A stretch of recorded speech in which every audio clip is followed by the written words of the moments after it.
Noon, hawak mo yung attention niya. And now, she's cold, she's distant. What if I told you na pwede natin i-flip yung script para ikaw uli ang habulin niya tulad ng dati. Nang hindi mo kailangan magmakaawa, nang hindi ka nagtitetext sa kanya, nagtatawag sa kanya, or just losing your mind. This is Cheryl Ting and welcome back to our channel. Maitim ba skin, underarm at singit mo? K-Skin ang bahala sa'yo. Premium ang ingredients, paraben-free and sulfate-free, and FDA-approved, kaya safe for everyone. With K-Skin, ibalik ang alindog mo. Huwag nang magpahuli. Alam mo ba kung bakit huminto na lang isang araw ng paghahabol, paghahanap sa iyo ang isang babae? Yan ang pag-uusapan natin ngayon sa video to. Paano ba matitrigger uli yung interest nung paghahabol ng babae sa iyo? Number 1, stop feeding her ego. Starve it. Alam mo, karamihan sa mga kababaihan, ang hinahabol niyan is uncertainty. Ayaw nila ng masyadong predictable ang isang situation or ang isang tao. Kapag masyado ka ng predictable sa isang babae, yung tipong alam niya na lahat ng routine mo, alam niya na lahat ng ginagawa mo, alam niya na kung paano ka nanunuyo sa kanya, unti-unting nawawala ang excitement. Yung tipong palagi mo siyang sinashower ng constant validation. Ang bilis-bilis mo mag-text sa kanya, palagi mong nilalike yung mga photos niya, pinapanood yung mga story niya. So basically, binuboost mo yung ego ng babae. So nagiging masyado ka ng predictable sa kanya to the point na alam niya na yung mga susunod na moves mo or steps mo sa kanya. So anong nangyayari? Nabuboard ang babae. Paano mo siya gugutumin para ikaw naman ang hanapin niya uli? Kailangan mong i-master yung art of timing. Huwag ka laging nagmamadali. Kung dati-dati, isang text niya pa lang, few seconds, sinasagot mo agad. Antayin mo, 20 minutes, 1 hour, or minsan, gawin mong more than an hour bago ka mag-reply sa kanya. So, ang babae mapapaisip, bakit ang tagal niyang mag-reply sa akin? Dito mo malalaman kung hahanapin ka ba niya. Hindi masama yun. Strategic yun kung medyo paghihintayin mo. Number 2, limitahan mo yung reactions. Noon, kada post niya,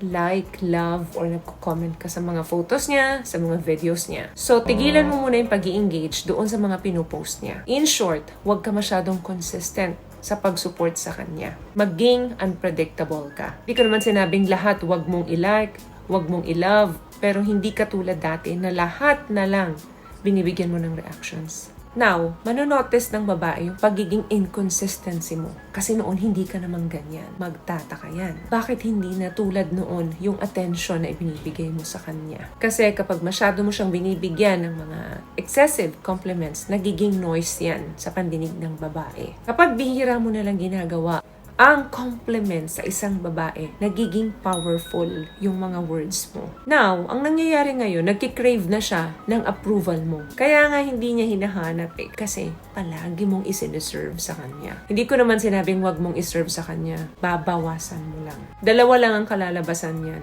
Either na i-accept niya yung absence mo or i-chase niya yung attention mo. Kaya nga limit lang dapat. Huwag mo masyadong i-overdo kasi baka ma-misinterpret niya pagka tinanggal mo naman totally. Last one, kailangan mong i-redirect yung energy mo. Alisin mo yung energy mo sa kanya. Hindi kailangan lahat. Pero again, kailangan limitahan mo. Kung yung buhay mo palagi is bantayan na lang siya, hintayin na lang yung message niya. Honestly, sobrang turn off ang babae sa mga lalaking wala nang ambisyon.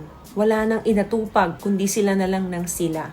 Habulin na lang sila ng habulin na para bang walang buhay na iba. Hindi lang yan nakakawala ng attraction sa babae, but also nakakawala or nakakabawas din yan ng respeto sa inyo. Gusto ng babae na nakikita niya yung thriving mo without her. Kung paano mo nasusurpass, paano mo nalalagpasan yung mga struggle mo. The more na nakikita niya yan sa'yo, lalo kanyang susuportahan, lalo kanyang hahabulin at mamahalin. Now, paano mo gagawin yun? What I love about this product, itong No More Dark Secret ng K-Skin, bukod sa may advanced whitening na siya na kung saan pwede niyang matulungan na pumuti yung mga singit-singit mo, moisturizing, meron siyang anti-irritation, antibacterial, maintain healthy pH level. Hindi lang pambabae, meron din po tayong pang lalaki. first, kailangan visible yung pagiging busy mo. Mag-gym ka, pumunta ka sa mga events. Kung wala ka naman hobby, well, gumawa ka ng mga hobbies mo. With or without her, kaya mo to constantly. Napapaisip ang babae kung bakit niya kaya ginagawa ito? Sino kaya ang nag-convince sa kanya na gawin to? Sino kaya ang kasama niya sa tuwing nagjo-jogging siya or nagjo-gym siya? Palagi siyang nag-iisip ng ganun. So, ang tendency, magbe-beg siya ng attention mo. Meron ba akong hindi alam? Ano ba yung ginagawa niya ngayon doon? Yung imagination niya, nagsispike. At yun, yung dapat talaga na mangyari. Another thing, i-showcase mo yung mga panalo mo. May social media ka, madalas dun ka niyan sinisilip. Hindi ko sinabing mag-brag ka or magyabang ka. Pero ipakita mo dun yung mga magaganda or na-improve mong gawin.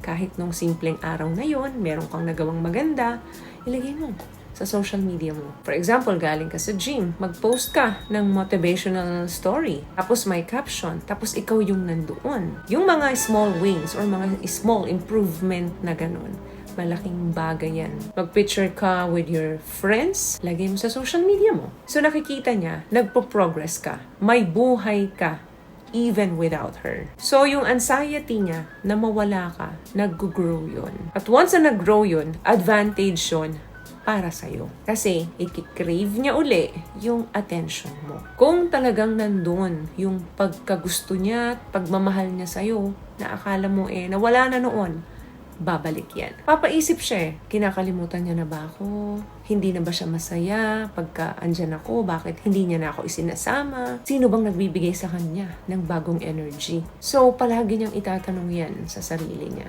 Kailangan, nagiging misteryoso ka sa paningin niya. Huwag lang masyado katamtaman lang. Hindi naman niya kinakailangan na dapat 101% na kailangan alam niya lahat ng kumpletong detalye from you or kung anong ginagawa mo. Hindi naman kailangan kumpletong alam niya yun. Yung pinaka-highlights ng mga ginagawa mo, dapat nagli-leave ka ng gap. At yung gap na yun, yan yung mag-i-ignite sa kanya para hanapin ka niya. The more na marami kang gap na iniiwan sa kanya, mas marami siyang ini-invest na effort sa'yo. So, ang nangyayari kapag kaganyan, nagiging high value ka sa paningin ng isang babae.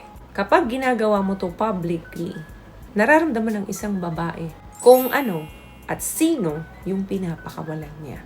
So, may nakuha ka bang tips sa mga napag-usapan natin ngayon? At kung nagustuhan mong ating video, please give it a thumbs up, comment down below. Thank you for watching and thank you for subscribing. Once again, lagi po kayong mag-iingat at lagi po kayong manalangin.